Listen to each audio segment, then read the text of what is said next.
Eu fico muito contente de ter 2 médicos do tamanho de vocês, em especialidades que são complementares, para a gente trazer um esclarecimento, de sair da cirurgia geral, que na época ela era, o avançado que tinha era a cirurgia por videolaparoscopia, e chegar no avanço que nós estamos hoje da robótica. E ao final da residência de cirurgia geral, eu tive uma decisão bem importante de tomar. Tendo cada vez mais dados, mais trabalhos sendo publicados, a gente foi vendo gradativamente que isso não é verdade, que o robô ele traz benefícios muito grandes para o paciente em todas as áreas. Consequentemente, o trauma, tração, a força que a gente faz é muito menor e isso impacta diretamente. Eu acho que isso é a ponta do iceberg das tecnologias que a gente está vendo que está surgindo no futuro, é saber o momento exato do que a gente vai estar oferecendo. E isso eu só consigo oferecer em discussões multidisciplinares. Qualquer médico que faz cirurgia robótica passou por essas etapas e certamente tem qualificação para operar.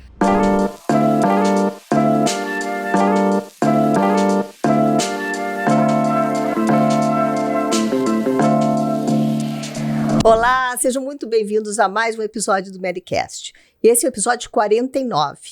E nesse programa a gente vai falar sobre robótica, sobre tecnologia, sobre acolhimento do paciente, sobre oncologia, com 2 médicos que eu admiro muito, que já vieram aqui e eu estou com a satisfação de tê-los de novo, que é o Dr. Renan Cabral, que é urologista, cirurgião oncológico também, na parte da uro, com uma sólida formação na URGS, no Hospital de Clínicas, em centros avançados fora do país. E também o Dr. Márcio Boff, que é cirurgião geral especializado em cirurgias minimamente invasivas, especializado em robótica, onde eles também estão fazendo o grande desafio de treinar, de ensinar outros médicos nessa ferramenta tão fantástica para salvar pessoas, que é a própria robótica. Então, assim, sejam muito bem-vindos aqui no Medicast, pessoal. Muito obrigado, Mary, pelo convite. Mega feliz de estar participando pela segunda vez contigo. Tem um carinho especial, tu sabe que a gente não é só parceiros, amigos, mas a gente tem um carinho de longa data de estar junto nessa trajetória da carreira médica ali. Então, muito obrigado pelo convite. Eu que te agradeço. Obrigado, Mary, novamente pelo convite, pela oportunidade de participar, de falar da experiência que a gente tem. É um prazer conversar contigo, estar junto com o Márcio também, que é um colega de renome, tanta experiência em cirurgia, e é um prazer grande estar. Eu fico muito contente de ter 2 médicos do tamanho de vocês, em especialidades que são complementares, para a gente trazer um esclarecimento de quanto é importante essa parte do tratamento multidisciplinar. Antes de começar, eu quero agradecer os nossos patrocinadores. Tá aqui a Suelen Sarmento, que tem um presente para o Renan. Muito obrigado. Um presente. Obrigado. A Suelen é uma agência de marketing especializada em marketing para médicos. E esse aqui é o Márcio. Muito obrigado, Suelen, também, pela lembrança. Obrigado, Suelen. E Eu vou espiar porque eu sou... bom. Então, olha só que bonito. Show de bola. Maravilhoso. Obrigado, Suelen. E aqui da Clinea, uma lembrança da Clinea, que é uma empresa de inteligência artificial para agendamentos, que, ao meu ver, é uma das melhores que tem no mercado hoje. Muito obrigado. Porque ela consegue fazer um agendamento que acontece 7 dias por semana, durante 24 horas, com a vantagem de que ela é personalizável. Então, ela não fica com cara de robô. Ela é bem interessante nisso. Fora esses 2 patrocinadores, tem o programa Bem Atender, que é o meu programa de treinamento de equipes com a Patrícia Ribeiro, e a Medfin, que é uma empresa de contabilidade. Tô cheia de patrocinadores. Coisa boa, né? Parabéns. Tá muito legal isso, tá muito bom. Mas então, o que eu queria começar, assim, ó. A história de vocês na medicina, ela vem sempre de uma maneira muito sólida. Mas em algum momento vocês decidiram entrar para essa cirurgia mais avançada. Até falando um pouquinho antes da robótica, né? Como é que foi a trajetória, Márcio, de sair da cirurgia geral, que na época ela era... O avançado que tinha era a cirurgia por videolaparoscopia, e chegar no avanço que nós estamos hoje da robótica? Foi essa trajetória para ti? Vamos lá, então, Mary, assim, carreira Márcio. Márcio fez faculdade na Universidade de Caxias do Sul, se formou em medicina, e o primeiro desafio é a entrada da residência em cirurgia geral ali, uma residência super competitiva, a gente sabe hoje o quanto é difícil entrar numa residência médica, e eu tinha um objetivo específico do ali, foco, determinação, e consegui entrar no Hospital Conceição, que para mim era, sem dúvida, era a parte de cirurgia geral forte, e eu quis fazer um treinamento lá por ter um fluxo muito grande de pacientes, ter uma experiência, um corpo clínico bastante interessante para a formação. A partir disso, dentro da residência de cirurgia geral, comecei a conhecer um pouquinho mais sobre cirurgia oncológica real, entender tumores, a parte do aparelho digestivo que era mais complexa. E no final da década de 90, a oncologia estava engatinhando em tudo que a gente chama hoje de interdisciplinar, multidisciplinar, entendimento e começar a conhecer. E é uma área que deslanchou durante a década de 2000 para cá. E ao final da residência de cirurgia geral, eu tive uma decisão bem importante de tomar. Eu tinha ou a opção de fazer coloproctologia, que era uma especialidade que também me interessava, e a cirurgia oncológica geral, que trabalhava com todos os tumores do aparelho digestivo, sarcomas, melanomas.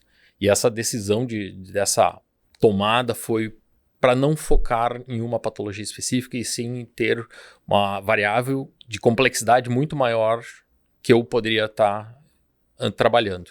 E essa vontade de estar trabalhando com coisas extremamente complexas me levou à cirurgia oncológica. Eu tomei a decisão, fiz a residência de cirurgia oncológica dentro da Santa Casa, fiz uma especialização em principalmente em linfonodo sentinela, que era o que eu estava querendo fazer em câncer gástrico. Fui para a Itália, estudei, passei alguns meses focado no desenvolvimento dessa técnica.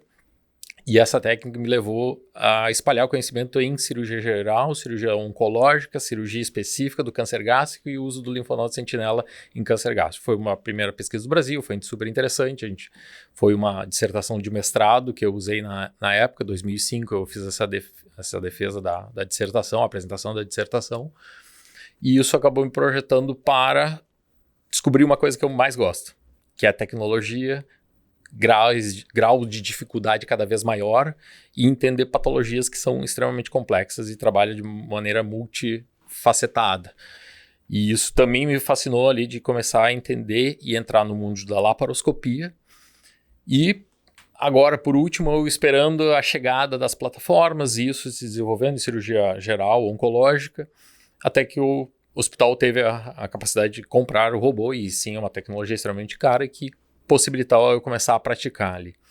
Então isso tudo levou a uma trajetória que a gente vê, são mais de 25, 26 anos ali de treinamentos, foco, desenvolvimento, pesquisa, participação, interação, colegas, eu assistindo ao URO disparar isso na frente, muita pressão mercadológica de fazer isso, porque os resultados realmente são interessantes. E então tu começa a olhar para os lados e eu não posso estar atrás. E quase tudo de alta tecnologia, dificuldade, é um atrativo da minha personalidade. Eu vou atrás e tentei buscar isso aí. Sabe que esses dias eu estava conversando com um outro médico e ele falou uma frase que eu disse, como praticamente todos os médicos que eu conheço pensam muito parecido. Parece que quanto mais difícil, mais desafiador, mais atraem vocês. Vocês gostam de coisa complicada, né? Um pouquinho. Alguns Graças gostam. a Deus. Não. As novas gerações, vou dizer que já tem uma mudança bastante grande. Eu não sei, o Renan tem trabalhado muito mais dentro do Hospital de Clínicas com formação acadêmica ali. Tu acaba percebendo que existe uma nuance de mudança de comportamento de coisas mais fáceis, às vezes mais palatáveis, mais rápidas de aprender e se multiplicar. A minha impressão do que eu vejo dos que estão passando em minha mão hoje. Mas você sempre procurando coisas mais difíceis, pelo menos vocês dois. Né, Renan? Como é que foi a tua história, Renan, de chegar no momento que tu tá agora? Se tu tivesse que falar assim, ó, depois que tu já decidiu fazer a URO, tá? Em que momento tu te atraiu pela parte da oncologia na URO?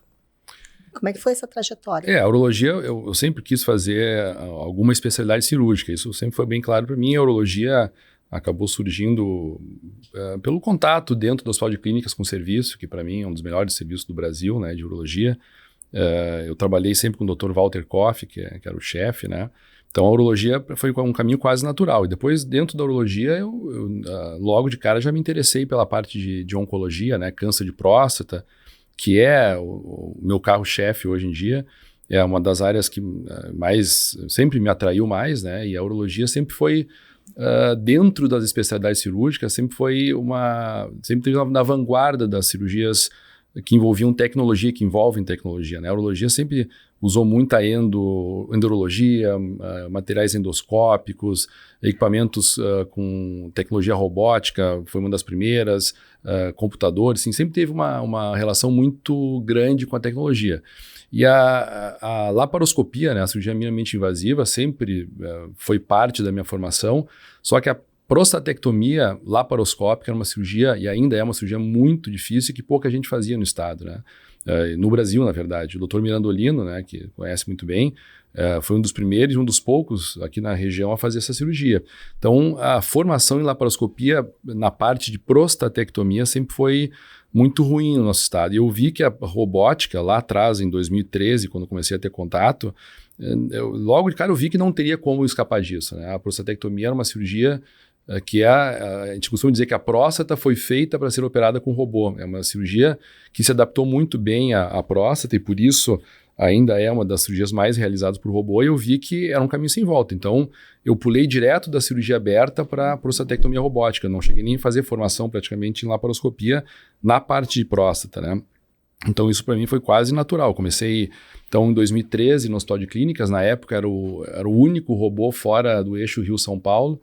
Se a gente for pensar, não é muito tempo atrás, né? 13 anos, mas para isso é um período bem longo. Mas eu comecei a ter contato lá e eu vi que esse era o caminho sem volta. Então comecei a me especializar, fui para os Estados Unidos em 2017, fiz um fellowship em cirurgia robótica lá e voltei começando a trabalhar. E desde então a gente tem percebido que é um crescimento assustador nos últimos 3, 4 anos principalmente, né? Eu tenho acompanhado as notícias em cima da robótica no mundo e realmente de 4 anos para cá, até porque no momento que caiu a patente do principal robô e começaram a surgir outros robôs, isso também democratizou muito a aquisição do equipamento por mais hospitais. Então, enquanto na época que o Hospital de Clínicas foi o primeiro a ter o robô, aquilo ali foi uau, o Rio Grande do Sul tem o primeiro robô. Porque na época eu acho que só tinha 1 ou 2 no Brasil. Tinha no Einstein, o Sírio-Libanês, se não me engano, depois o Inca comprou que foi o primeiro pelo SUS, né? E em seguida já o Hospital de Clínicas adquiriu uma plataforma. E hoje o Brasil deve ter quantos robôs? Vocês têm uma noção disso? Mais de 200, com certeza. Mais de 200. Num espaço de tempo, assim, super curto, né? O próprio Rio Grande do Sul, se a gente contar, a gente está pelo menos mais de 10 cidades com plataformas robóticas. E isso é uma coisa que disseminou nos últimos 3, 4 anos ali. Antes a gente tinha limitação a Porto Alegre, hoje a gente tem plataformas em todo o interior do estado ali. O que propiciou acesso à população de uma maneira mais economy, para ter todo mundo poder chegar a locais para ter acesso a cirurgiões que praticam cirurgia robótica. Existiu essa disseminação ali. Não só pela quebra do monopólio, mas também uma necessidade do mercado ver que a tecnologia faz diferença na vida do paciente. Quando isso começa a impactar na vida de todo mundo que está fazendo um procedimento cirúrgico, independente para doenças benignas, malignas, isso existe uma pressão mercadológica muito grande de ser introduzida. Tanto é que o governo viu isso está acontecendo, então abre para prostatectomias não só no SUS, mas também convênios, começar democratização disso para dar acesso maior à população.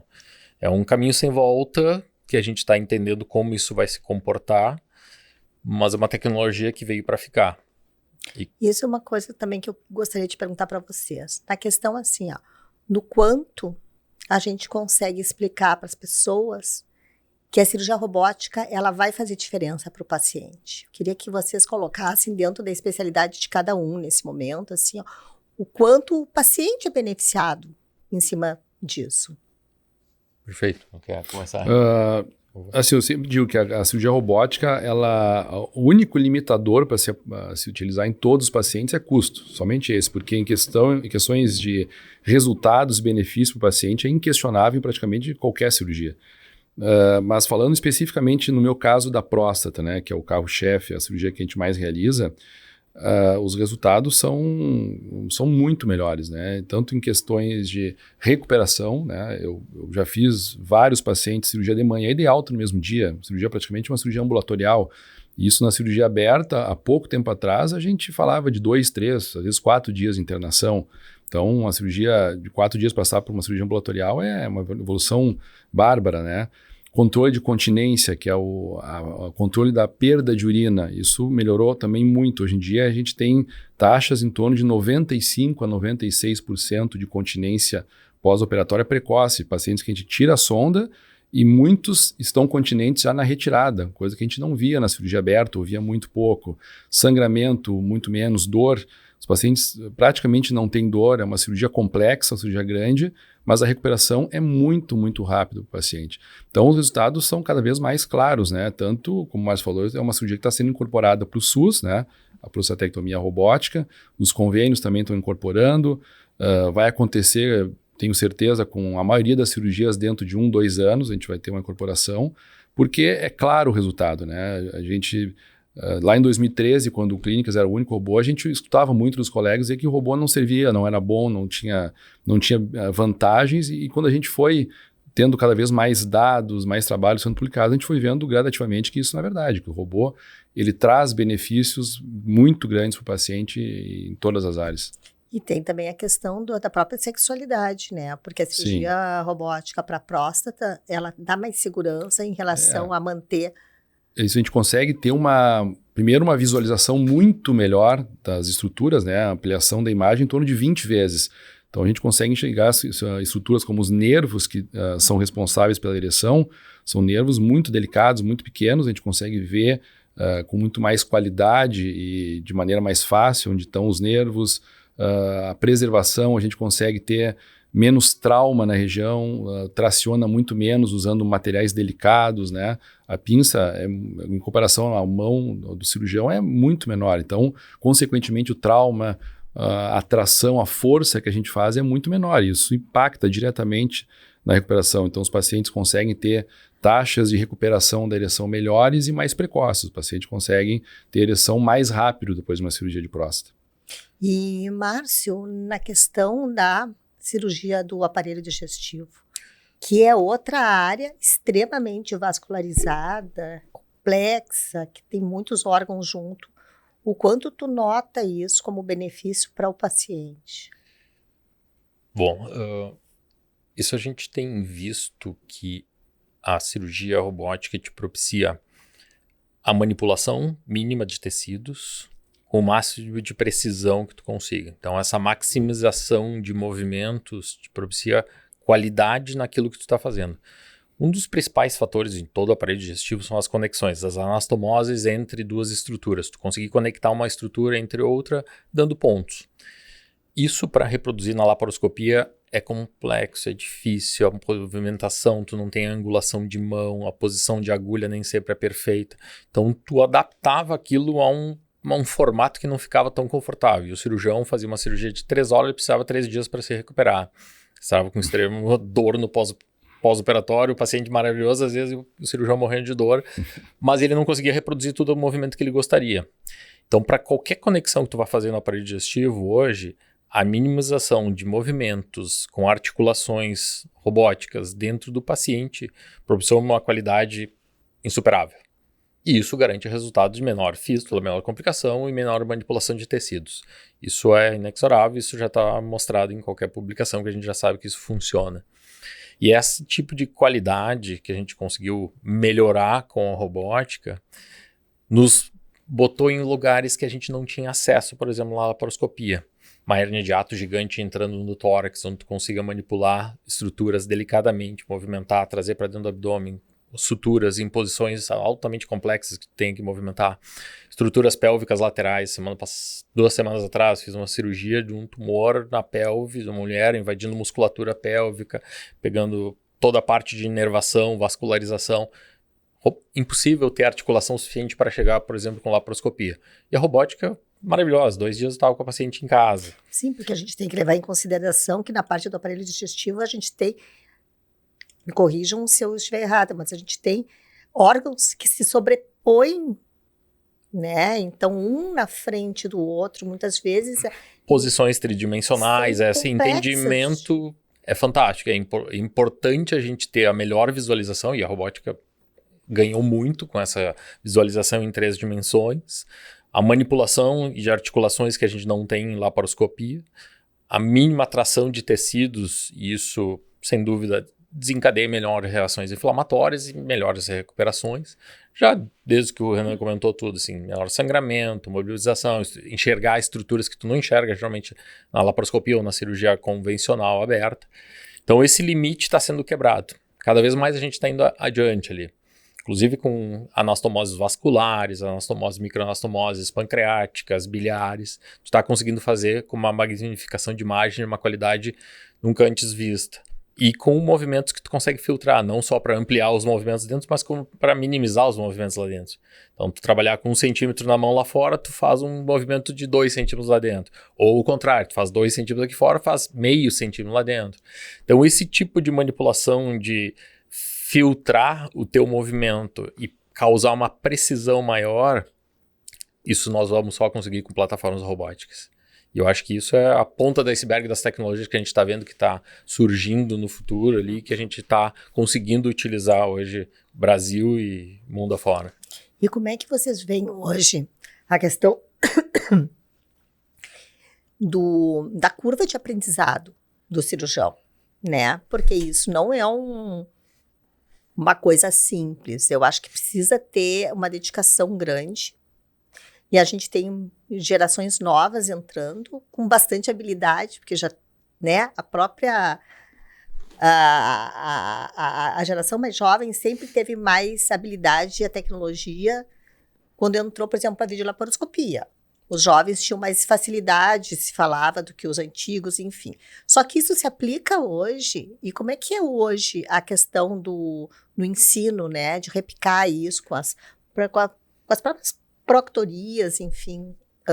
O Renan é reconhecido aí já nacionalmente como um professor, e o Márcio também. Como é que vocês falam sobre isso para mim? O robô, inicialmente ele trouxe uma impressão de que todo mundo ia conseguir fazer cirurgias complexas com o robô, né? Isso é verdade em parte. O robô ele facilita, sem dúvida. Eu costumo dizer que ele coloca cirurgiões numa posição de melhor resultado mais facilmente que as outras técnicas. Mas existe uma curva de aprendizado. Ninguém vai sentar no robô e vai sair operando. Isso não existe. Eu já fiz proctoria para pelo menos mais de 70 urologistas, acredito, nos últimos 3 anos.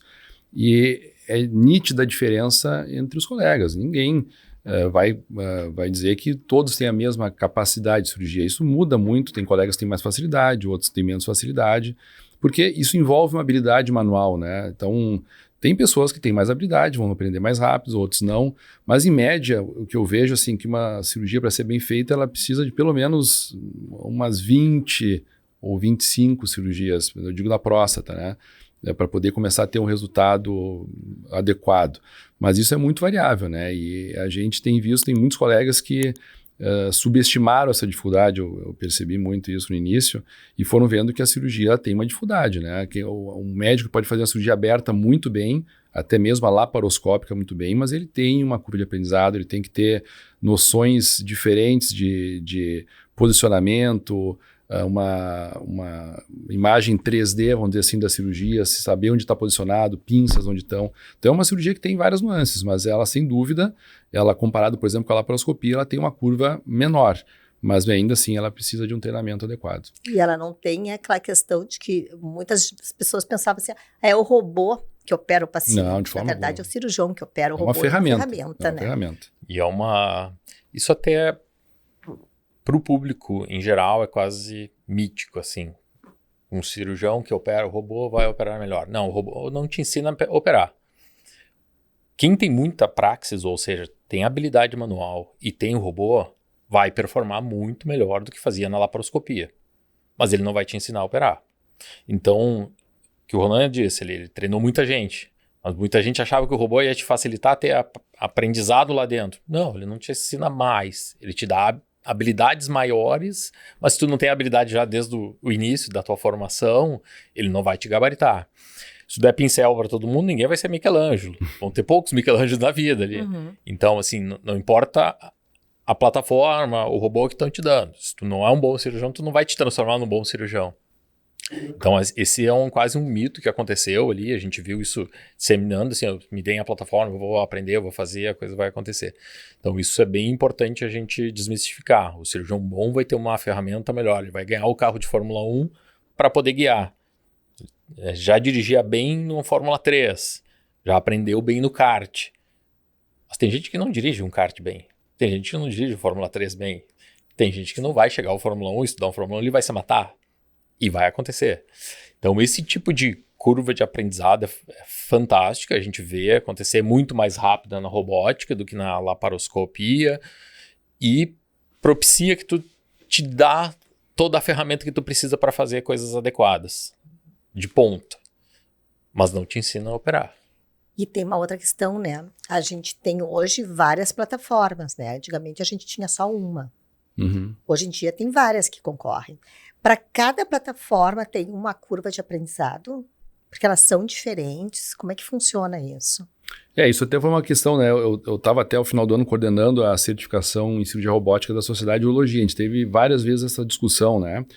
Mas hoje, na prática, a gente tem, resumidamente, 2 grupos de robôs, que são os robôs que a gente está mais acostumado, que é o Da Vinci, o Toumai, Edge, enfim, que são eles muito parecidos. Então a gente consegue, na prática, quase sentar no console e sair operando com algumas adaptações, né?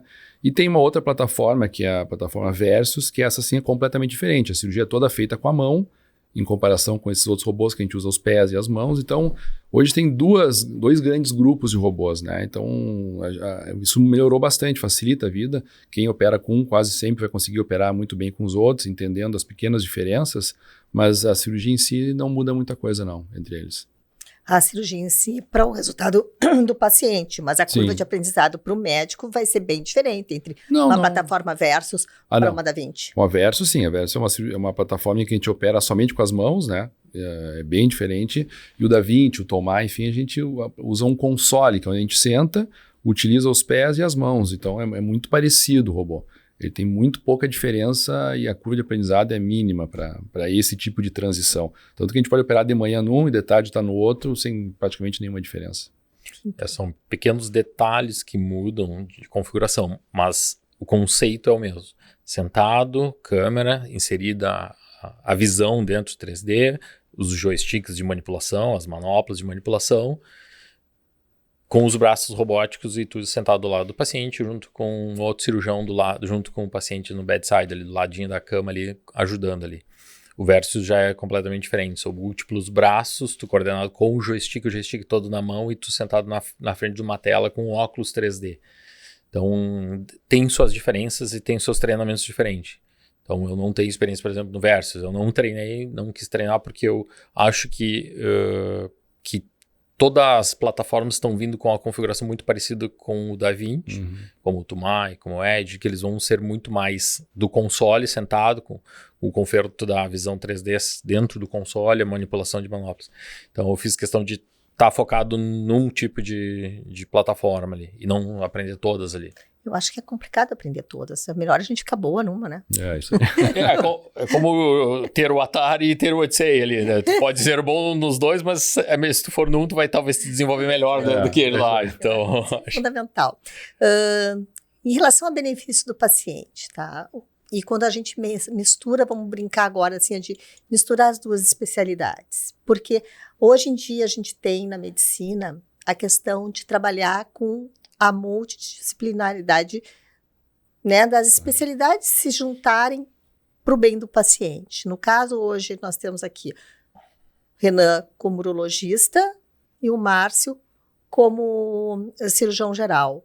Em que momento existe a necessidade, o próprio tumor board que vocês fazem parte?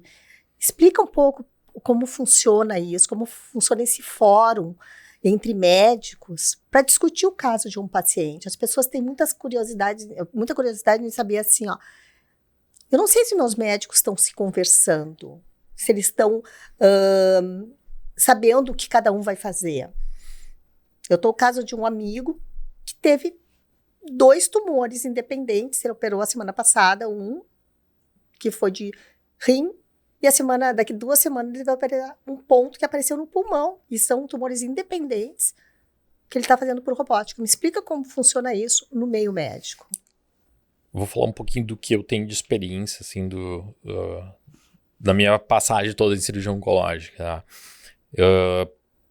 Toda a discussão de sequenciamento daquilo que tu vai oferecer para o paciente impacta no desfecho.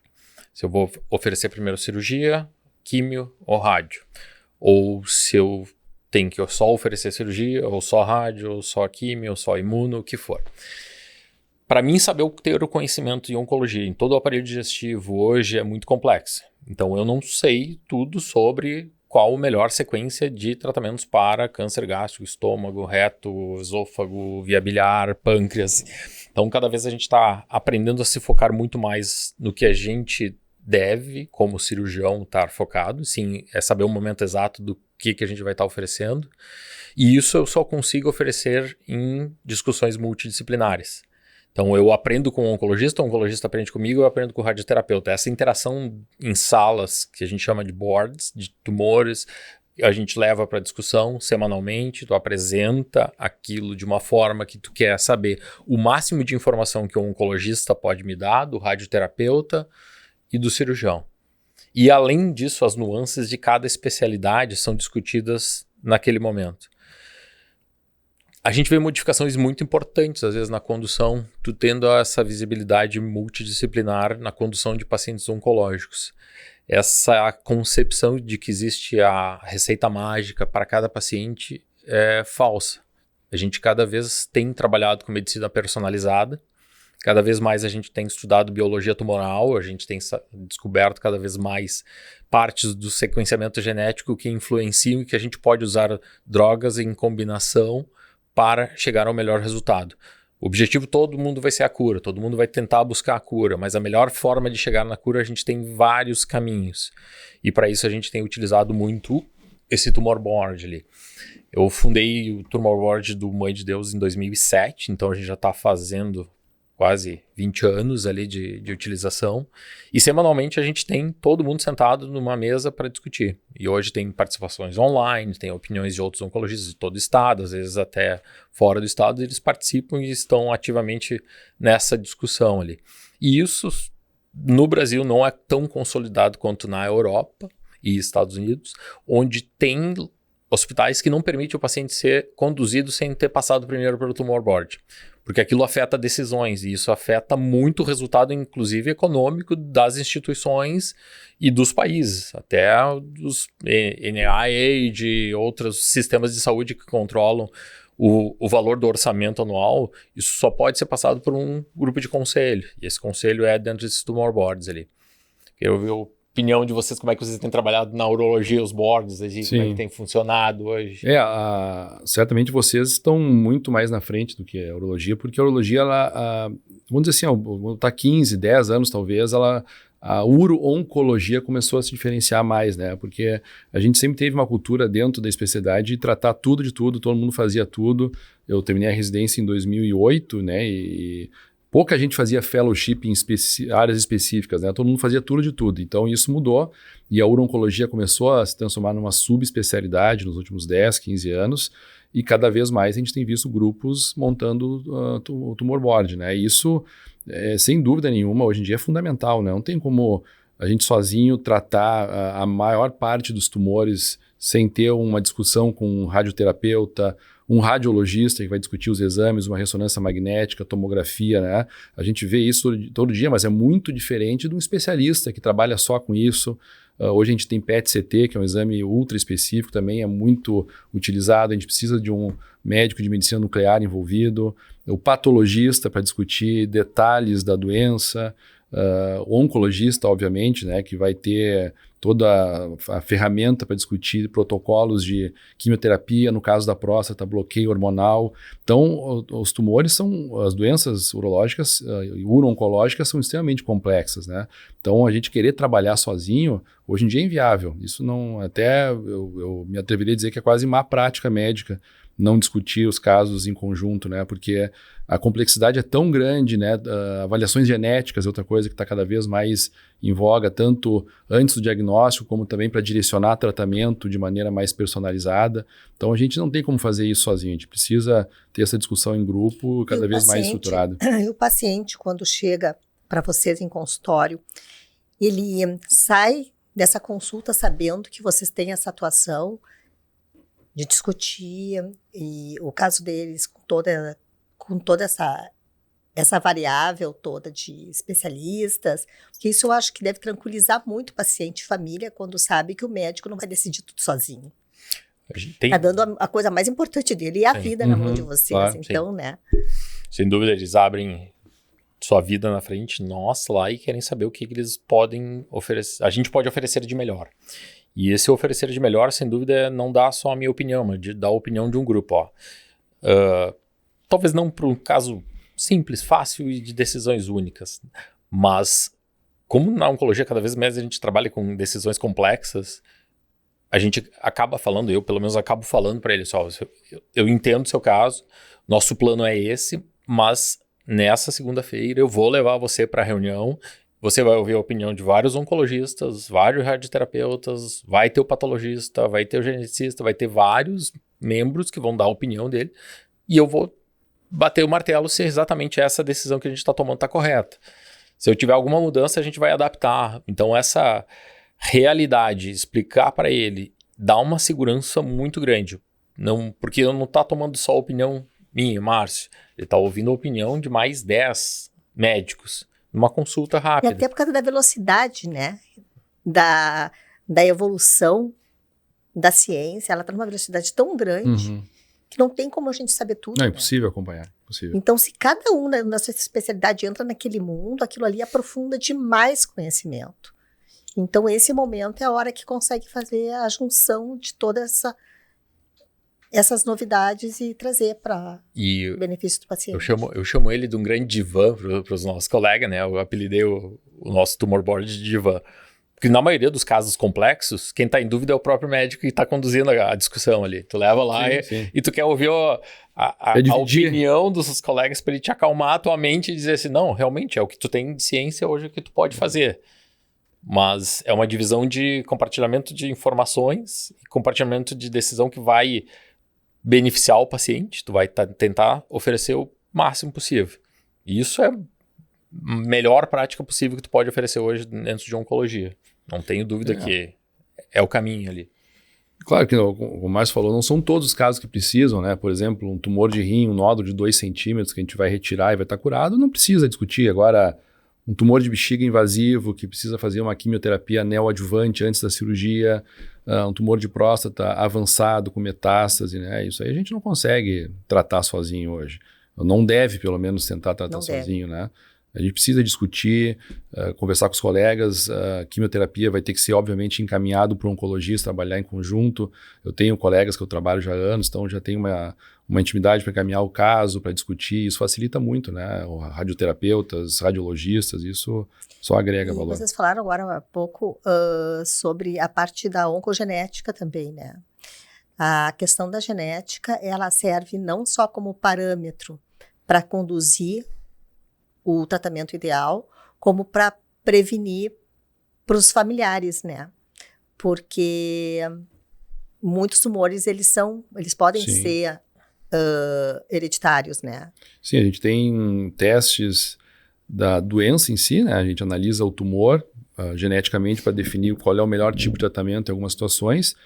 E situações em que a gente vê que o paciente tem algum tumor agressivo, ou principalmente pacientes muito jovens, por exemplo, a gente tem que suspeitar de doença de origem genética e solicitar avaliação de filhos, irmãos, parentes, para poder avaliar o risco de desenvolver a doença. Então, tem justamente isso, a avaliação genética para estimar a probabilidade de desenvolver a doença, para correr já na frente, né? E tanto também para direcionar o tratamento, para indicar qual é a melhor conduta no caso, baseado na terapia, na avaliação genética. E agora falando sobre jovem, tu puxou uma coisa legal agora. Deixa eu só vou te interromper, a gente não perder o fio da meada ali da coisa. é uma coisa importante para desmistificar, ainda mais que o Marycast vai estar exposto na mídia ali, né, por curto espaço de tempo. A gente sabe que todo tumor é uma alteração genética. Ponto. Aquela célula é diferente da célula normal. Mas o número genético de pacientes que passam pai e filho, então, que é o que mais se fala e se procura, diz, doutor, será que veio isso de alguma célula que passou do meu pai para cá? Não, isso é baixo, nós estamos falando de 8%, mais ou menos, na média de todos os tumores, é baixo. Então, a gente tenta identificar esse grupo de 8%, tá? Saber se realmente essa portabilidade dessa mutação genética pode ser passada para gerações seguintes. E aí tu recomendar que façam seus testes para as gerações seguintes, ou sequencial de irmãos, ou até mesmo pais, às vezes, para fazer, que se perdeu nessa fase ali. Mas a maioria dos pacientes hoje, eles adquirem de fatores externos aquela mutação. Ou seja, ou alimentação... É isso que eu queria perguntar. Tu entrou bem no... Porque assim, tem tido muito caso de jovem com câncer. Isso, né? Chamou muita atenção nos últimos Isso tempos. chama muita atenção. E aí entra exatamente onde tu tá chegando. Eu queria te perguntar para vocês isso, assim, se isso já está quantificado, se já tem estudos, né? Mas a gente sabe que tem muito jovem, que inclusive câncer de próstata em jovens, né?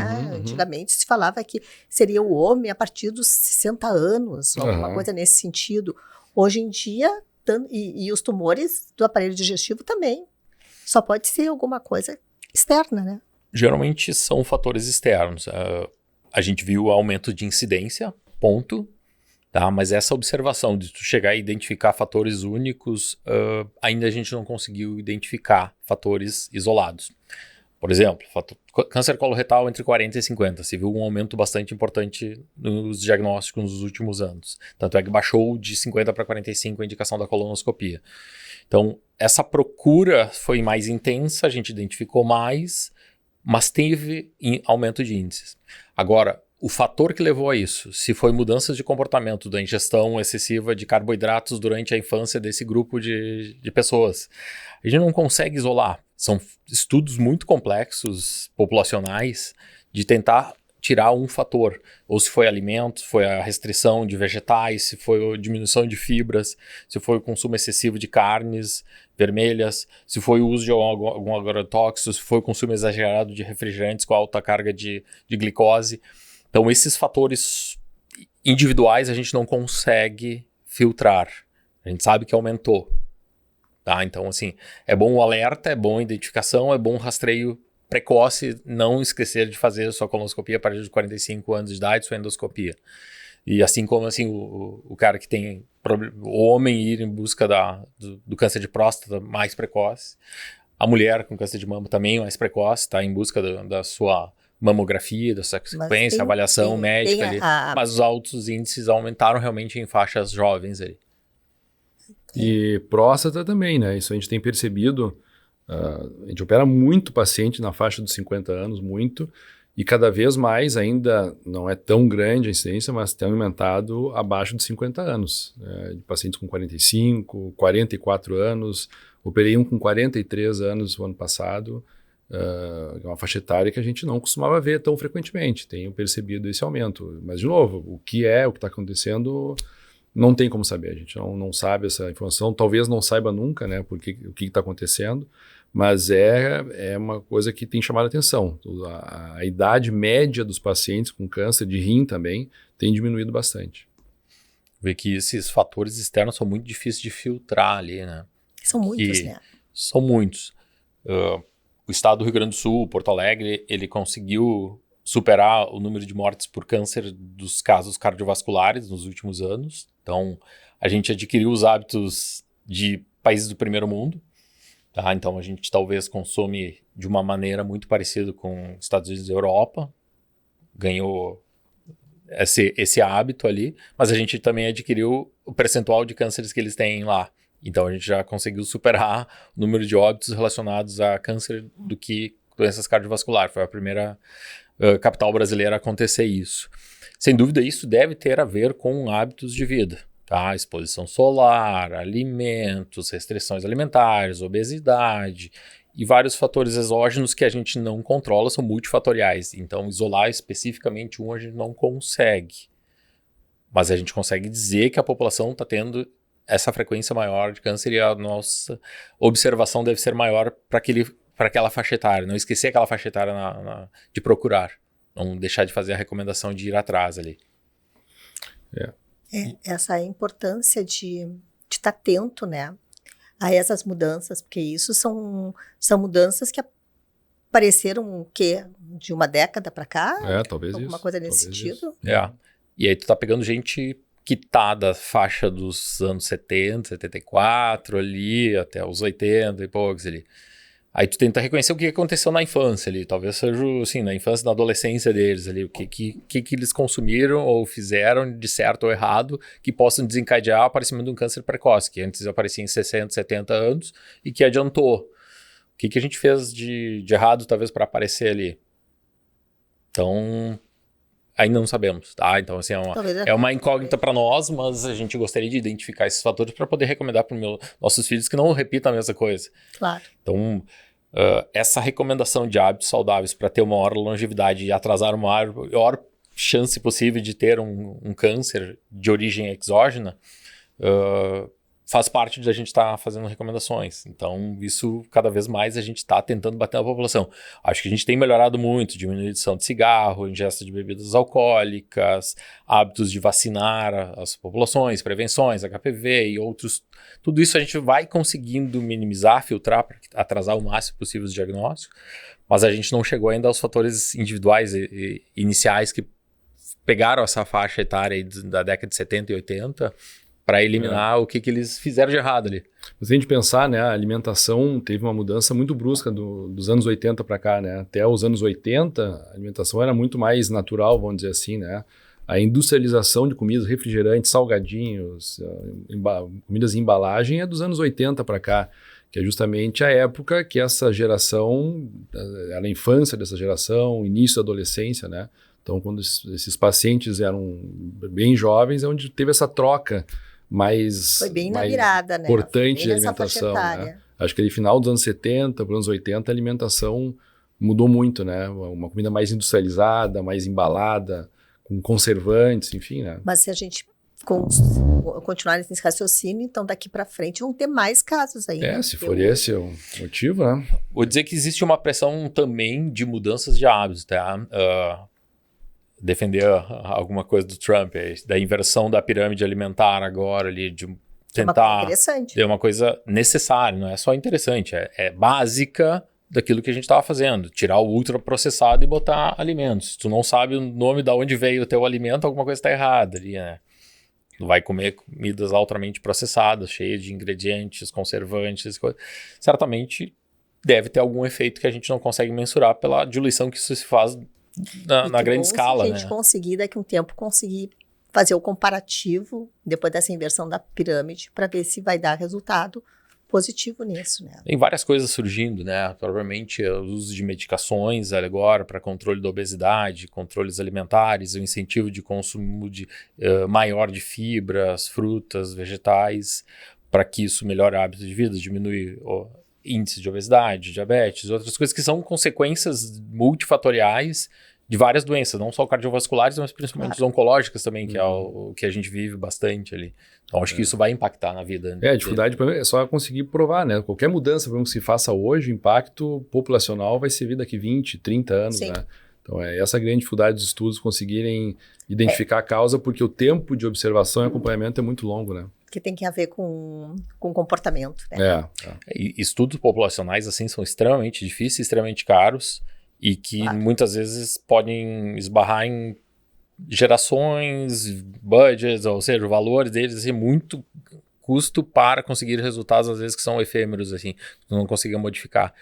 Então, e a indústria hoje, sem dúvida, ela foca muito mais em oferecer uma terapia rápida para conseguir o controle, que é muito mais efetivo. Tá mais barato do que ficar estudando uma população, a mudança de um hábito alimentar, do que dar uma medicação para diminuir a alimentação, a quantidade de alimento que tu consome. Então, isso também a gente acaba sendo manipulado de uma certa forma para que a gente não tenha essa informação real ali. Talvez ferramentas de IA, de alta complexidade, que consiga Deep Learning fazer o resgate desse tipo de informação por hábitos de vida de 20, 30, 40, 50 anos atrás, isso ser filtrado à população, porque o computador está filtrando de todo mundo e a gente nem sabe o que está acontecendo, né? Então ele talvez consiga nos dar esse tipo de captação de informação antes de um estudo mesmo que tu vai seguir aquela população. Então a IA vai conseguir nos entregar isso em curto espaço de tempo muito mais fácil do que estudos de longo prazo. Agora tu perguntou, assim, que eu tenho um monte de perguntas. Nós temos dias para passar aqui agora. Não, a primeira questão é a própria evolução. Vamos voltar para a robótica agora. E eu queria saber de vocês assim, ó. Sinceramente, dentro desse mundo da robótica, se é que tem, qual é a desvantagem hoje de fazer uma cirurgia robótica? A gente falou de bastante vantagens, né? Qual é a desvantagem? A gente tem a questão mercadológica, que é preço, né?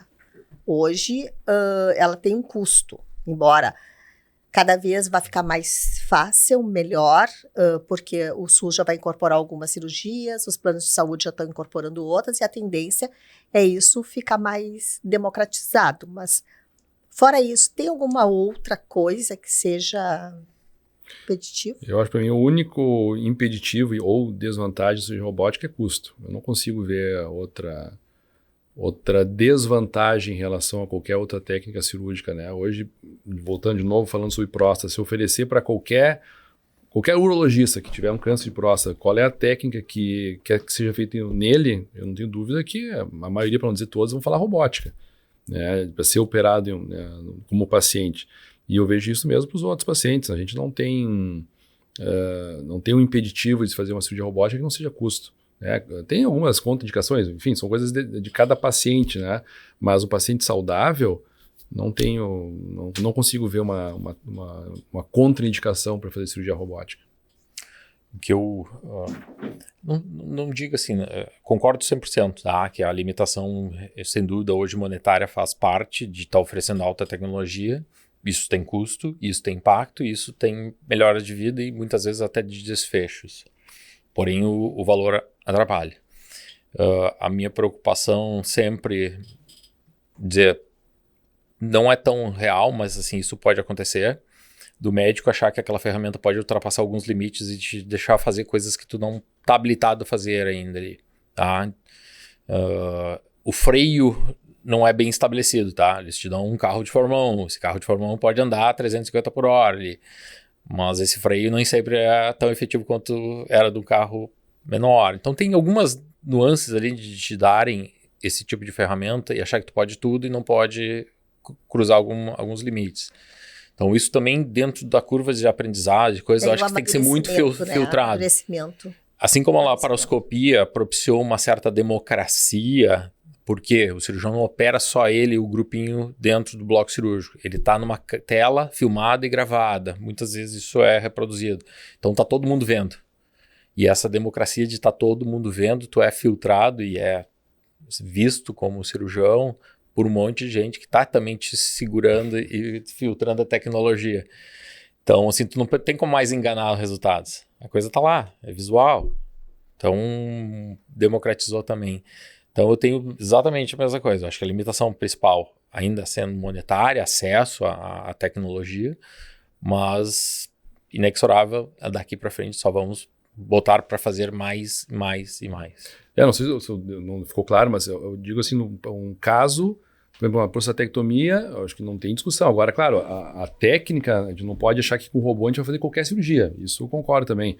Tem cirurgias que são extremamente complexas mesmo com o robô e que talvez fazer aberta seja melhor. Mas é uma questão de dificuldade técnica, né? O que eu quis dizer assim, numa cirurgia padrão, por exemplo, uma prostatectomia, uma nefrectomia parcial, simples, eu não vejo motivo para não fazer robô que não seja custo. Agora, uma cirurgia complexa, por exemplo, um tumor de rim com trombo de veia cava, trombo extenso, claro, tem uma limitação que talvez fazer cirurgia aberta nesse caso seja melhor. Então, colocando um caso padrão, não vejo contraindicação. Casos complexos, muito difíceis, talvez seja mais fácil fazer, ou melhor fazer cirurgia aberta, laparoscópica, talvez. E por isso a importância dessa discussão entre a equipe, né? Sim, saber, sim. Nesses casos que são exceções, que a decisão seja feita por um colegiado. Né? Existem algumas coisas que a robótica vai andar daqui para frente, tá? Por exemplo, sensibilidade tátil. Para algumas patologias, eu ainda sinto a necessidade de estar tocando o local para estabelecer limites tumorais. Eu não tenho visão nem 3D, nem amplificação, nem mecanismos de olhar células tumorais perto ou próximas sem não ser o toque às vezes. Então isso tem que andar na robótica. A sensibilidade tátil tem que ser reproduzida. Tá? A gente não tem ainda dentro das plataformas. Isso está andando. Assim como eu não tenho freios de ultrapassar áreas nobres de estruturas. Ó, aqui tem um nervo, não corta, não mexe. Não tem esse freio ainda lançado dentro das plataformas, mas está em andamento. A IA vai nos dar isso em curto espaço de tempo. Sem dúvida, às vezes a atualização de software vai acontecer em 2, 3 anos. A gente vai ter assim, ó, aqui você sabe que vai mexer, vai sangrar. Pode ser que seja desta forma. Então, isso está se trabalhando e esses limites estão sendo expandidos muito rápidos. E é muito legal tu ver, você está vivendo essa tecnologia em expansão, assim, a olhos vistos. IA nisso tudo? Hoje, quem não mexer com IA está fora do mercado. E tu, Renan, o que tu acha? Não, eu também concordo, é até assustador, né? O que a gente lê, assim, a impressão que eu tenho é que daqui 2 anos eu não vou servir para mais nada. A velocidade que as coisas estão indo. Tomara que demore tempo de eu me aposentar, né? Mas está andando muito rápido mesmo. Já está se falando em cirurgia autônoma, né? O Elon Musk deu uma entrevista há um mês e pouco atrás falando que ele acredita que em 2027, 2028 vai ter robôs fazendo cirurgia autônoma. Enfim, pode ser que sim, pode ser que não. Mas a questão não é se vai acontecer, é quando vai acontecer. Pode ser que leve 1 ano, 2, pode ser que leve 10, mas a inteligência artificial já é uma realidade, né? Ainda não é uma tecnologia que está incorporada na maior parte das cirurgias.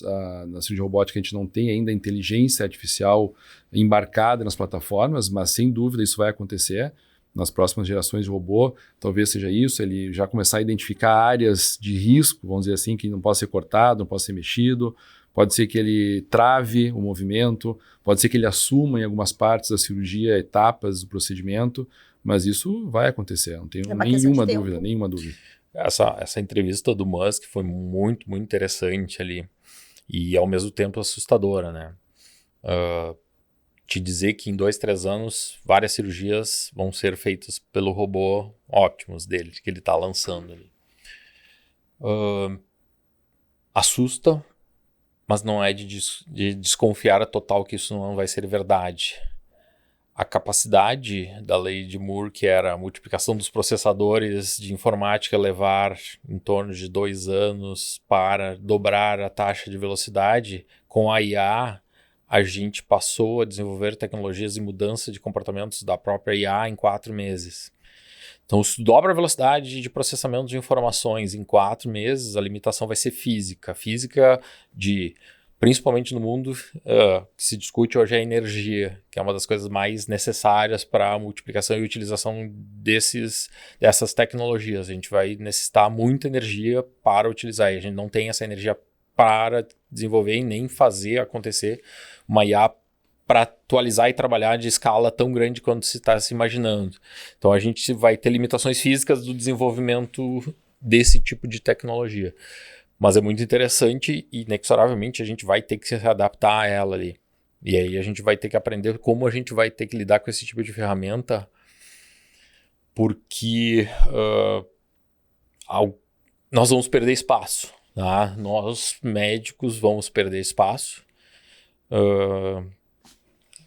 Um mês atrás, lançamento de 300 cabines automáticas de IA atendendo pacientes na China, lá espalhadas pelo mundo lá. 92% de assertividade, acurácia e precisão de diagnóstico ali. Então, sem dúvida, nós vamos estar perdendo um espaço gigante. A parte médica, cirúrgica, talvez leve mais tempo, mas eu não sei se isso vai levar mais tempo de 2, 3, 4, 5 anos ali para a gente estar perdendo muito espaço. Então é assustador, ao mesmo tempo é libertador, que vai dar tempo para a gente estar pensando em outras coisas que a humanidade precisa fazer. Então a gente vai ter que ter uma adaptação muito rápida. Esse é um grande medo da IA se desenvolvendo extremamente rápido e a robótica se desenvolvendo extremamente rápido, de como o ser humano vai ter que se comportar. Hoje a gente já tem a questão da telecirurgia, que já caiu por terra, que o cirurgião precisa estar no mesmo ambiente do paciente. Renan, me fala um pouco sobre isso. A telecirurgia talvez seja um exemplo de como as coisas estão andando rápido. Eu vim aqui conversar contigo há 2 anos, a gente não falava disso, não se falava, vai ser uma coisa de ficção científica, 2 anos atrás, né? E hoje a gente está tendo isso. Agora, há poucos dias, eu fui convidado a participar da confecção do primeiro consenso de telecirurgia mundial da Sociedade de Robótica. E é impressionante o que está se fazendo já. Já tem, hoje, em torno de 2.000 cirurgias, telecirurgias já realizadas, né? 2.000? Em torno de 2.000, a maior parte delas com a plataforma Tomai, que é essa que a gente tem aqui em Porto Alegre.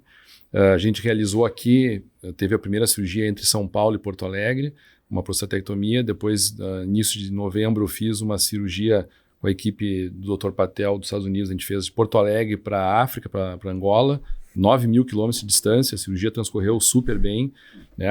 Se a gente pensar, o robô hoje, ele é uma telecirurgia. A gente trabalha com um console que é conectado num cabo e o robô está ali a 2, 3 metros de distância, né? Uma distância curta, mas é uma telecirurgia.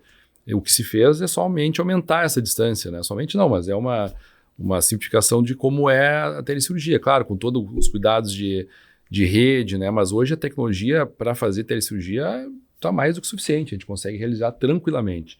E isso é uma coisa que a gente vai começar a ter muito em breve, né? Os pacientes já têm, alguns já perguntando sobre isso, mas principalmente para treinamento eu acho que vai ser a grande vantagem, né? A cirurgia em si eu não vejo ainda do ponto de vista prático muito sentido. A gente tem médicos excelentes em qualquer hospital que tenha robô, né? Então não vejo sentido ele querer ser operado por um médico a 9.000 quilômetros. Talvez do ponto de vista humanitário, guerras, enfim, é outra coisa. Mas para treinamento eu acho que vai ser muito, muito importante. A gente poder treinar um colega que está em outra cidade, outro estado, outro país, eventualmente. Isso vai facilitar muito o aprendizado da cirurgia robótica, a disponibilidade de treinamento, né, para outros colegas. Isso está acontecendo muito rapidamente, né? E como é que fica hoje essa questão? Como é que é organizado hoje os treinamentos? Supondo que eu tenha um cliente médico, cirurgião, jovem, que ainda não entrou para a robótica, mas já faz cirurgia, está saindo da residência, vamos supor. Qual é o caminho dele?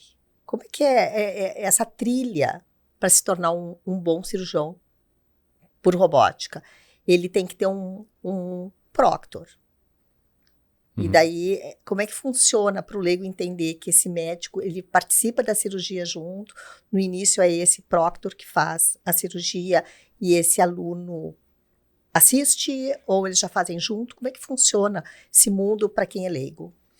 Isso tem pequenas variações por especialidade, né? Mas de maneira geral, existem primeiro os cursos de certificação, né? O médico então ele vai ter que fazer um curso com aulas teóricas, uma carga horária relativamente grande, vai ter que acompanhar cirurgias, né? Cada hospital, cada curso tem seus protocolos de acompanhamento, mas ele vai ter que ver várias cirurgias, vai ter que fazer simulador, né? Existem simuladores de cirurgia robótica, da mesma maneira que tem simulador para piloto de avião, por exemplo. A gente tem simulação de cirurgia, tem várias etapas, existe um treinamento, uma sequência de treinamento que ele tem que ir vencendo cada etapa, ser aprovado para passar para outro treinamento. Então, depois de fazer isso, ele vai poder começar a realizar cirurgias, né? As cirurgias, as primeiras, pelo menos na urologia, as primeiras 10 cirurgias, ele obrigatoriamente tem que fazer com um proctor, que é um médico com mais experiência, né? Que pode fazer partes da cirurgia, dependendo de toda a cirurgia, mas ele obrigatoriamente ele vai ter que fazer uma etapa de treinamento. E aí, de novo, entram as diferenças. Tem colegas que com 10 cirurgias estão operando, outros precisam de 10, 20, 30 cirurgias para poder ter uma autonomia, né? Isso também vai depender do médico que está orientando, liberar esse colega para operar sozinho, mas para ele poder chegar e fazer uma cirurgia robótica é uma etapa bem, bem longa e bem complexa, né? Qualquer médico que faz cirurgia robótica passou por essas etapas e certamente tem qualificação para operar. Essa foi uma explicação do mundo perfeita ali da coisa, assim, como eu gostaria de fazer, mas assim, a gente tem um número gigante de cirurgiões gerais, cirurgiões do aparelho digestivo, cirurgiões oncológicos. Pode ele fazer a certificação? Bom, primeiro ele tem que estar num hospital que tenha a robótica, para ele ter o objetivo realmente de estar fazendo uma certificação. Então, assim, tem que botar em prática aquilo lá. Não adianta fazer um treinamento e não ter onde guiar. Então, tu aprende a guiar um carro e não sabe, não tem o carro, não adianta também. Acho que também isso faz parte de estar se desenvolvendo. É para todo mundo? Também não. Tá? Nem todo mundo tem a disponibilidade de estar fazendo horas de simulador, horas de treinamento, treinando e depois botando isso no mercado. Porque pagar uma certificação, fazer o curso, fazer as horas de treinamento, fazer o simulador, ok. A grande maioria talvez possa. Mas depois na prática, assim, como é que nós vamos utilizar isso ali? Eu tenho mercado, eu tenho público, eu só trabalho com público X, convênio X, limitação, aceitação do mercado para ti estar oferecendo. Então, a gente vê que o número de pessoas que completam o curso, a formação e que realmente vão ser efetivos, vão estar usando a plataforma de forma que o treinamento deles seja consistente para manter a sustentação daquele treinamento, é um número pequeno. De forma 100 cirurgiões, talvez 5, 10% deles vão estar realmente utilizando a plataforma efetivamente pelo treinamento, não só pela proctoria, que vai dar toda a mentoria daqueles casos até estar te formando e te liberando para atualizar. Então, a maioria não consegue completar 1 ou 2 casos nos 2 anos de pós-treinamento. Então, fica muito difícil da gente democratizar para todo mundo isso e tá oferecendo. Legal oferecer o curso, legal fazer a formação, interessante ter isso no mercado, mas nem sempre isso se torna efetivo para quem está buscando entrar nesse mercado. Né? Não, tem algumas patologias que talvez nunca, ou se usem pouco a robótica, não tem a pressão mercadológica ainda da utilização, diferente da urologia, da próstata, do câncer de rim, e que não é obrigatório estar usando aquilo hoje ainda, mercadologicamente a gente sabe que isso vai andar, mas não é ainda efetivo ali. Então, nuances em várias segmentações das especialidades. E uma coisa que vocês falaram que é fundamental, esse médico tem que estar inserido num local onde tenha.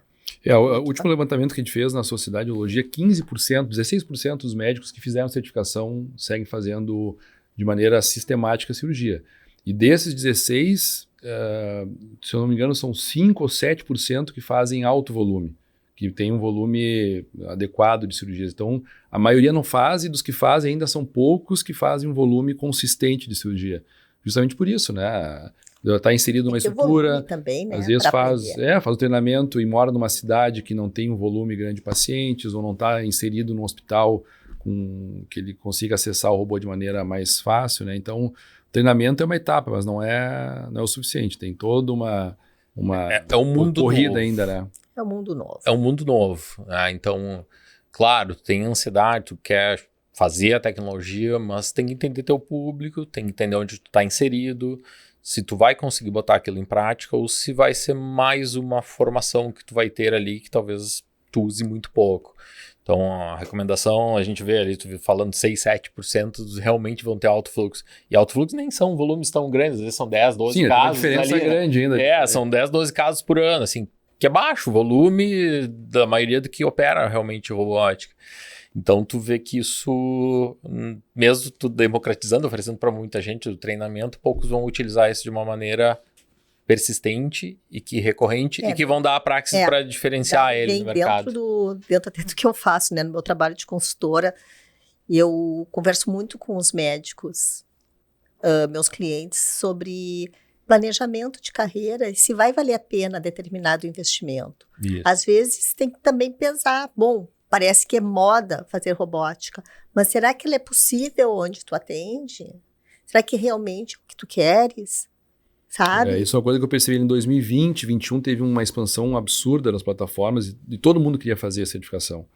E dos que fizeram, poucos seguiram fazendo, né? E hoje a gente vê que isso já diminuiu. Os residentes falando clínicas que estão saindo, antigamente todos queriam fazer cirurgia robótica, todos. Agora um quer fazer, tem anos que ninguém quer fazer, porque viram realmente que não é para todo mundo.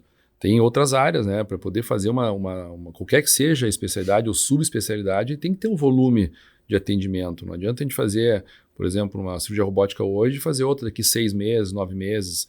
A gente precisa de ter aquela rotina, né? Um treinamento manual, mesma coisa que, grosseiramente falando, um esporte. Se eu for nadar, por exemplo, uma vez a cada 6 meses, eu nunca vou nadar bem, nunca vou ser competitivo. Nadar 3 vezes por semana. É a mesma coisa. Então a gente precisa ter uma consistência de treinamento, né? Claro.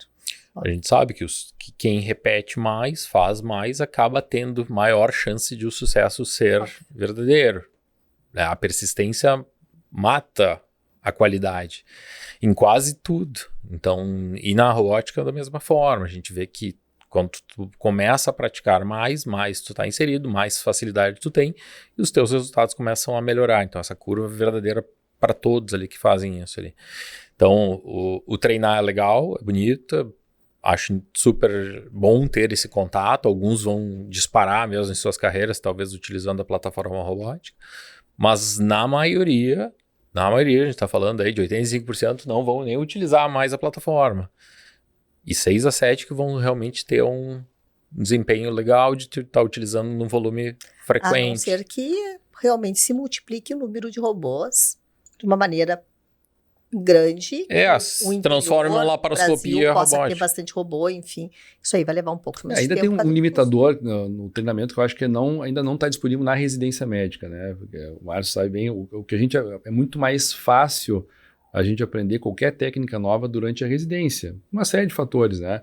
Depois que a gente vai para o mercado, começa a trabalhar, é muito mais difícil a gente conseguir treinar uma técnica totalmente diferente. Então, tem essa limitação. No momento que isso entrar, talvez ainda demore um pouco, mas entrar no treinamento básico dos residentes, isso dissemina mais. Mas hoje em dia, da maneira que ainda existe essa barreira de formação, né? A gente vê em grandes centros americanos ali que, por eles terem a disponibilidade de plataformas robóticas, muitos residentes passam da etapa de nunca ter feito laparoscopia, estão direto na robótica, e na robótica eles não fizeram aberta, cirurgias convencionais abertas.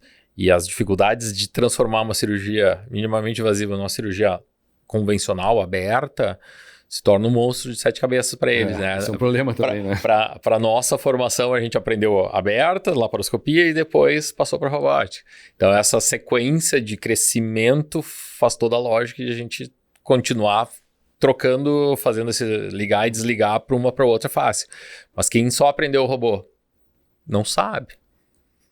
Não sabe. Realmente não sabe, se apavora, dá esse medo. E essa é uma coisa da formação que se discute muito em fóruns, dentro de congressos internacionais, assim, como tu transformar o treinamento adequado para aquele grupo ali. Não, isso é muito louco, né? Porque vocês pegaram as 3 cirurgias, os 3 tipos. Sim. Né? Sim. A aberta, a laparoscópio, chegou a pegar aberta? Não, a gente ensina hoje ainda assim, nas residências. A maior parte é aberta. Então, assim, ó, conseguem converter no que tiver que ser. Ainda assim. Mas em 2017, quando eu fiz esse fellow lá nos Estados Unidos, os residentes, na época, americanos, nunca, no hospital que eu estava na Califórnia, nunca tinham visto cirurgia aberta. Na residência, eles nunca tinham visto. Só viam cirurgia robótica. E no Congresso americano, acho que foi 2019 ou 20, não me lembro agora, teve uma plenária em que estava se discutindo se ainda existe espaço para ensinar cirurgia aberta para próstata nas residências americanas. Para ver como eles já estão muito avançados nisso. Mas a maneira como está mudando, né? A gente já está discutindo se tem ou não que se ensinar a cirurgia aberta. Aqui a nossa realidade é bem diferente, né? Mas é assim que estão andando as coisas, né? A cirurgia robótica é o padrão, não tem discussão.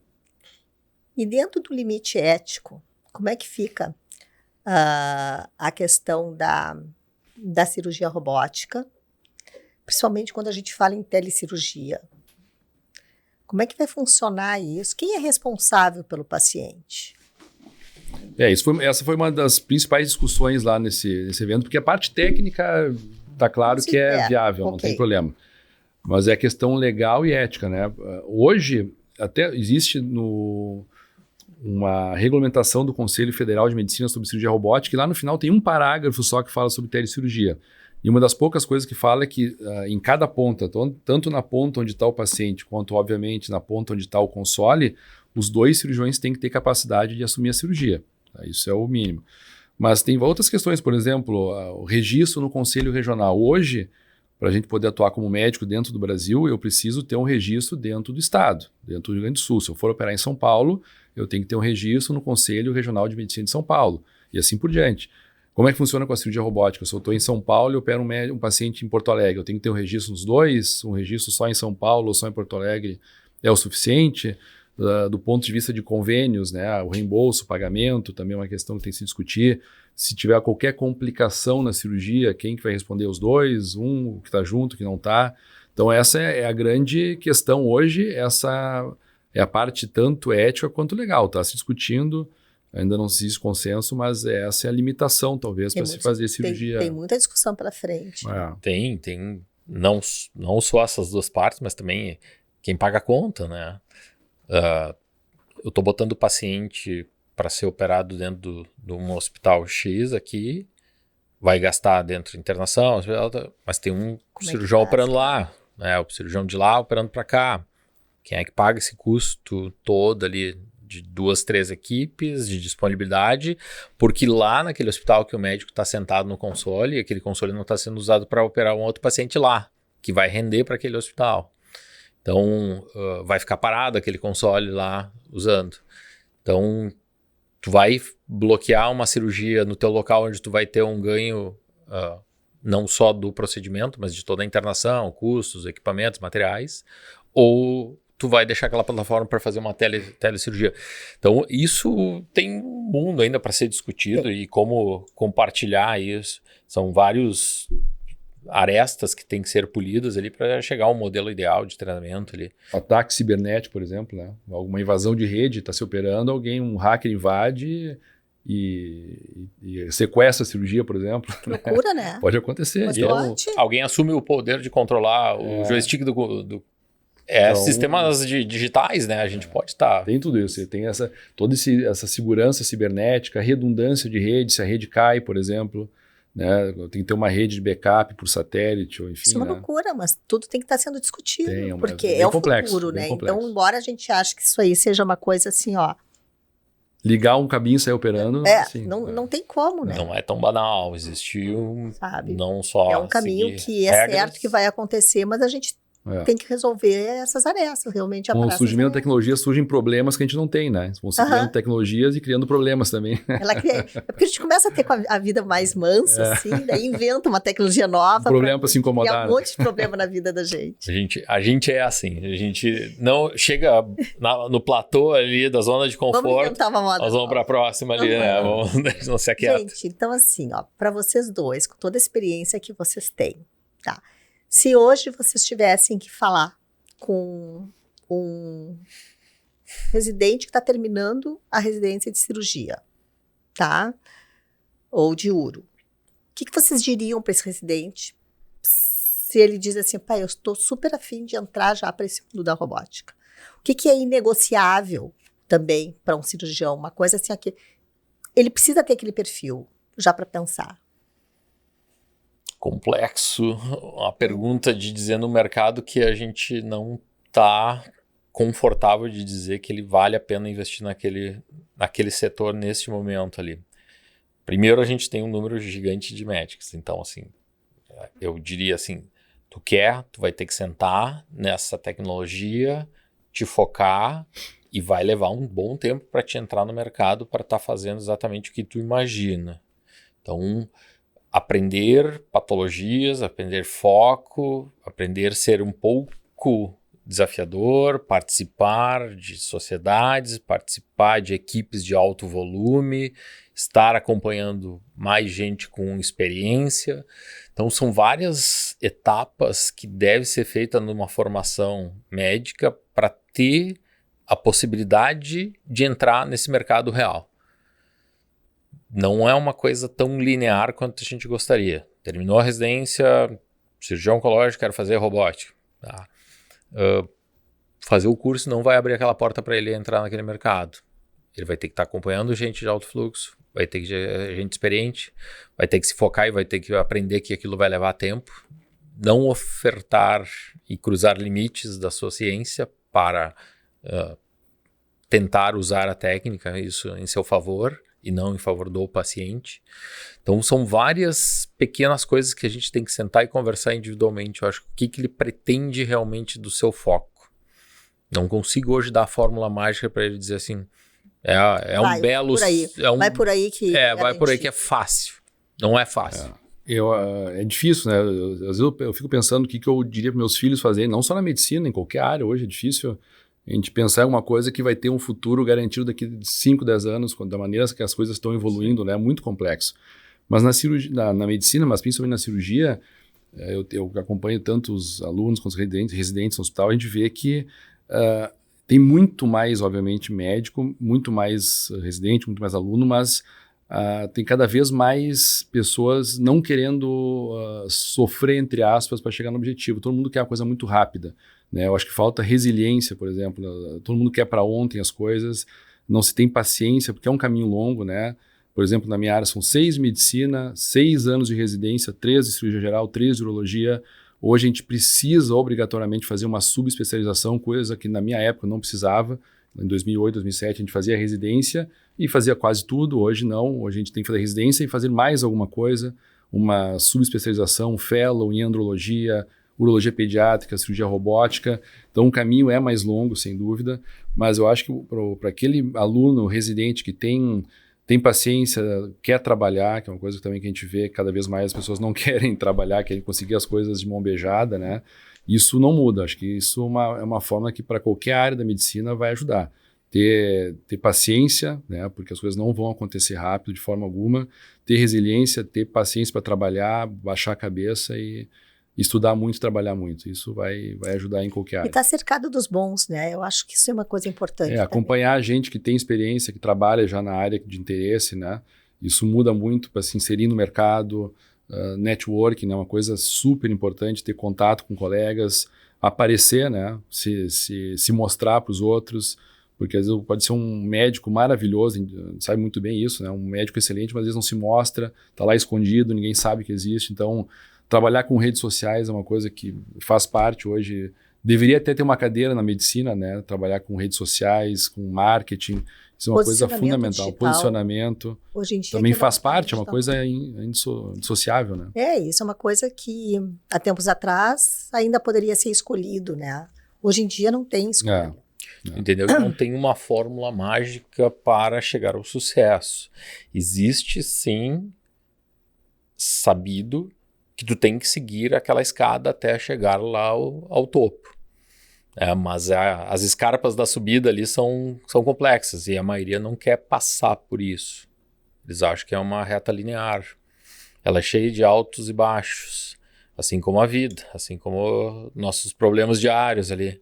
Esses ups and downs ali são partes dos resilientes chegarem lá em cima. Então, a gente vai ver de um grupo gigante, assim como a gente viu da formação dos robóticos aí, nós vamos ver um percentual de 5, 6 chegar ao apogeu ali, chegar a um platô de dizer, cheguei e estou fazendo realmente cirurgia robótica, estou fazendo esta maneira ali. Então, não é para todo mundo, a gente tem que ensinar que a resiliência, o trabalho, baixar, o focar, o se desenvolver, ter todas as grandes ferramentas hoje a seu favor. E sempre lembrar que do outro lado tem um paciente, né? E esse tem que ser o ponto principal dessa formação. Tem que ser médico antes de tudo. Tem que ser gente, né? E tem que ser médico antes de querer toda essa formação, né? Semana passada me perguntaram ali que essa tecnologia talvez sirva para afastar ou não, ou criar problemas de relação com os pacientes. Eu acho que todas as ferramentas de tecnologia estão me aproximando mais do paciente. Porém, aí eu digo assim, na maioria das vezes a formação médica está sendo de uma forma que cada vez mais as pessoas estão tentando fazer um bloqueio de afastamento com o paciente, se entregando menos. Então se torna aquela medicina de shopping center. Tem que atender um número gigante para performar. Mas daí tem as máquinas da China que vão fazer a mesma coisa. Tu entra numa cabine e tu sai com o diagnóstico. O que eu vejo que as pessoas querem? As pessoas querem justamente contato humano, né? Conversar com aquele médico seja acessível. Então, quem tiver nessa linha, pelo menos por um bom período de tempo, vai ter muito paciente, porque eu acho que as pessoas, inclusive, estão carentes desse tipo de atendimento. Sem dúvida, isso o mercado está filtrando ali. Porém, o mercado está fazendo jogo duplo, assim. Todas as operadoras de saúde hoje estão pressionando para atender verticalizados e tornando aquele uma operação padrão onde eles direcionam o médico para atender X volume de pacientes em determinado número de horas. A maioria não vai entregar exatamente o que tu quer de humanidade, de relacionamento médico-paciente. Então, esse médico hoje que consegue valorizar o seu trabalho, a sua relação humana, seu tempo em contato com ele e humanizando cada vez mais o seu contato, é um médico que vai ter um retorno também diferente. Claro. Porque ele merece. Ele está exposto a isso. E o paciente quer isso. Alguns querem. Acho que, na verdade, todos querem, nem todos podem. Acho que todos querem, nem todos podem, exato. Sabe? Mas o que eu vejo é que, por uma cirurgia, principalmente na área cirúrgica, aquele médico que demonstra e tem tempo, porque o problema que tu está me falando, daí a gente teria que fazer um outro podcast para falar sobre honorários, porque não existe romantismo em matéria de dinheiro. O dinheiro, ele existe, tem que ser recebido e é uma troca por tempo. Tu não consegue fazer uma super consulta se tu vai ter que atender esse paciente por 20 minutos. E em 20 minutos tu não consegue trabalhar em cima de uma complexidade de um caso de câncer, por exemplo. Mas a gente também vê que o médico, se ele tem tempo de atender bem esse paciente e ele demonstra que ele vai fazer de tudo para resolver o problema daquele paciente, isso é o melhor dos mundos.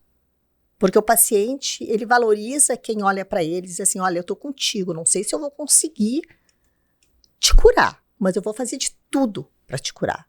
Eu acho que o momento que o médico consegue transmitir essa mensagem, cria uma confiança muito grande e é um benefício muito grande para o paciente. Uma pergunta que eu me faço às vezes. A gente trabalha em hospitais de alto fluxo de colegas. Tá? A gente tem milhares de colegas trabalhando nos nossos hospitais. Mas quantos tu deixaria de atender? Sim, quantos tu realmente chamaria assim, ó, esse eu quero, esse não quero, esse não quero. Porque tu sabe o tempo que ele dedica realmente ao interesse de estar voltado ao paciente e tem a entrega da personalização, da medicina personalizada, do tempo, da dedicação. Isso, a gente tem essa limitação realmente hoje no tipo de formação, no tipo de demanda que o nosso fonte pagadora tem. Não é todo mundo privado, não é todo mundo SUS, não é todo mundo convênio. Existe um pool de gama gigante que a gente tem que trabalhar nisso e saber se comportar independente de coisas para entregar o mesmo produto para todos de uma maneira qualificada. Claro que existe uma pressão de tempo, time limit pelo que tu tá pagando e acontecendo ali. Mas eu sinto essa volatilidade grande no mercado por essas nuances aí do que está acontecendo. E eu não sei como isso vai andar daqui para frente. Porque a gente depende de estruturas de fontes pagadoras, a gente depende de estruturas governamentais, a gente não sabe como isso vai ser movimentado daqui para frente. A gente está em instabilidade de novas tecnologias, a gente está em instabilidade do mundo, a gente está em instabilidade até de formação e instabilidade do número de profissionais no mercado. Mercado que se torna tão competitivo, a gente está vivendo em um mundo de sangue, né? A gente está em busca do oceano azul, mas a gente está sempre no meio de um oceano sempre carnívoro, e a gente se degladeia para tentar buscar pequenas fatias de mercado. Então, esse tipo de entendimento em profissionais de alta performance, e aí eu te digo que tu tá com dois que gostam de trabalhar com esse tipo de tecnologia, performance e o público de alta qualidade, não é para todo mundo, não é para todos ali. Então a gente não sabe essa fórmula mágica de oferecer nem para os nossos filhos, dizer qual é a melhor maneira de a gente guiar e criar eles ali. A gente está num momento instável que novas tecnologias, IA chegando, robótica chegando, nos tornam extremamente frágeis de saber dizer o nosso futuro aqui 1 ano. Que aqui 2, 3, 4. Não, é um pouco assustador isso. Né? É muito louco. Em qualquer área, se a gente for pensar no direito IA está tomando conta, engenharia, arquitetura, Enfim, em todas as áreas a gente vai pensar... Em 5 anos pode ser que não exista mais nada, ou seja tudo diferente, né? É complicado. Até psicólogo, psiquiatra tem agora. Sim, as pessoas estão fazendo terapia por chat GPT, né? É verdade. É uma loucura. Mas, gente, nós temos que terminar o nosso episódio. Tá tão bom. Mas tá tão bom, que se deixar isso aqui vira 3 horas, com certeza, porque eu teria muito mais pergunta para fazer para vocês. Com certeza. Quero agradecer muito a presença de vocês. Eu queria que cada um deixasse uma mensagem para o paciente. Se tu tivesse que falar com um paciente hoje, que tivesse que fazer uma cirurgia, o que tu diria para esse paciente? Vamos lá. Eu vou dizer o que eu digo para todos. Tá. Entenda o processo, entenda o que eu estou te oferecendo, que não é um pacote individual, só do Dr. Márcio que está falando. Eu estou te oferecendo um pacote de conhecimento meu e de toda uma equipe multidisciplinar dentro da instituição que eu gosto de trabalhar. E sem dúvida eu estou buscando o melhor resultado para ti. E a gente só vai saber disso em médio a longo prazo. A curto prazo eu vou te cuidar da melhor forma possível. Vou poder dizer que eu te entreguei ao máximo aquilo que eu sei e que eu gosto de fazer. Espero que a gente tenha um resultado tão bom quanto planejamos nós dois, mas somos humanos, somos seres que trabalham com também outros seres humanos, que têm seus medos, suas dúvidas, suas características, suas religiões, suas fés, seus dogmas, e a gente vai tentar achar a melhor forma de solucionar um problema real que está acontecendo na sua vida. Essa é uma mensagem que eu gosto de compartilhar muito com os pacientes, assim, porque eles não vêm sozinhos na consulta, eles vêm com 1, 2, 3, 4, 5 famílias inteiras, às vezes vem no consultório, e a gente sabe que isso vai envolver um cerco muito grande. Então esse tipo de conforto de estar oferecendo uma dedicação de vida, de momento e entrega, faz toda a diferença para ele. Então é isso que eu gosto de compartilhar com eles aí. Com certeza. E tu, Renan, que tem um paciente, normalmente homem, que tem um câncer, pensando num câncer de próstata, que normalmente, eu não sei se ele vai sozinho ou vai com a esposa junto, como é que é lidar com esse paciente? O que dizer para esse paciente? O homem, pelo menos a experiência que eu tenho, geralmente ele vem trazido pela mulher, né? A maioria dos homens só vem quando já está com uma doença estabelecida ou vem puxado pela mulher, geralmente é o que a gente vê. Eu acho que a gente está hoje num momento da medicina extraordinário, né? A gente tem recurso para tudo, nunca se teve nas nossas mãos tanta tecnologia, tanta qualidade de tratamento, mas ainda a parte médica que a gente estava falando, a parte humana é fundamental, né? E o que eu vou falar talvez vai um pouco ao encontro que a gente está falando, ou contra o que a gente está falando, que é hoje em dia na internet todo mundo é especialista de tudo, né? Todo mundo consegue fazer tudo, todo mundo é o melhor médico do mundo. Então acho que tem que ter muito cuidado com o que a gente hoje tem de informação na internet, principalmente. As pessoas têm que se informar bem com informação de qualidade.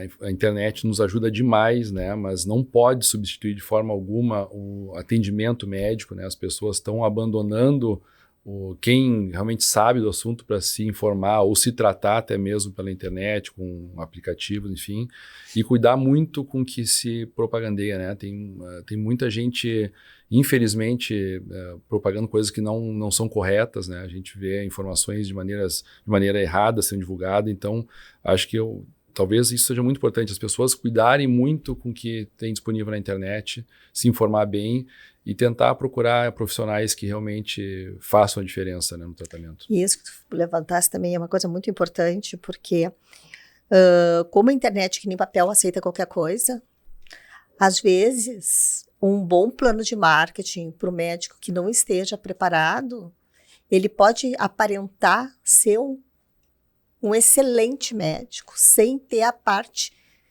do alicerce, né, a parte científica, tão evoluída. E as pessoas, às vezes, acreditam naquela pílula dourada, né? Pensando que estão entrando em algo extremamente seguro e muitas vezes aquilo não é seguro. Então, isso é uma coisa que eu digo, pelo menos, para quem está nos assistindo, que é leigo, entra no site do Conselho no CREMERS, no caso do Rio Grande do Sul, pesquisa ali médicos ativos, põe o nome do médico e vê pelo menos se ele é especialista naquilo. Que é outra coisa que pode gerar mais um podcast, porque tem muita gente que pensa que o médico que está indo é um especialista e o médico não é um especialista. Às vezes não é nem médico. Então isso é uma coisa muito arriscada. Mas então, gente, muito obrigada, Márcio Boff, por estar aqui, Renan Cabral, por estar aqui comigo. Eu me senti muito honrada de ter vocês dois. Isso, honra minha. Porque eu acho que nós tivemos um conteúdo muito profundo, muito esclarecedor. E então eu só tenho que agradecer a vocês, convidar todos para assistirem esse episódio, seguirem aqui o canal, clicar ali no sininho para receber o aviso dos próximos episódios. E eu também quero agradecer aos nossos patrocinadores, que é a Suelen Sarmento, Marketing para Médicos, a Medfin Contabilidade, o programa Bem Atender e a Clínia, que é uma solução de agendamento por IA para clínicas médicas, que, na minha opinião, é um dos melhores que tem no mercado. Gente, muito obrigada e até a próxima. Muito obrigado. Obrigado. Foi muito bom, né?